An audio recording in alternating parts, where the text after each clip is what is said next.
सुना सारी सारी उड़ीला मथुरापुर सुना सारी सारी उड़ीला मथुरापुर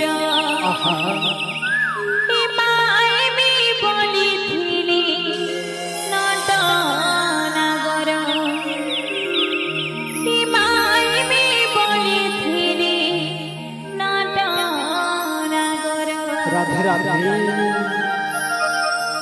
सुना सारी सारी उड़ीला मथुरापुर मन माँ को अनुरोध पूछे समस्त ठिया उठ माँ जेहेतु आज आम भाग्य आज आम जगह के आसीछु हरि नाम टे सुनाबा लगे भगवान को डोरी नहीं लगले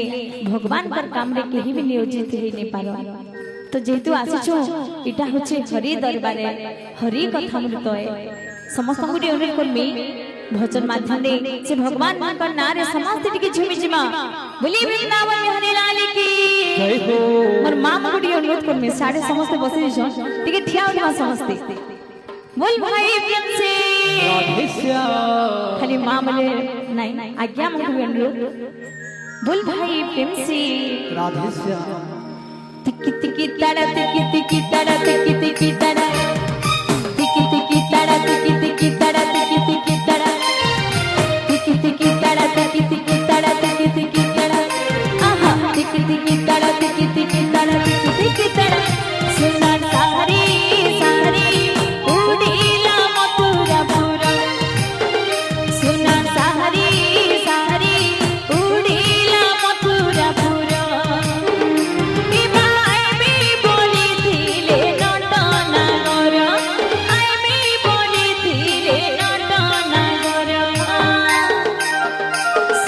सारी सारी उड़ीला मथुरापुर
प्रभु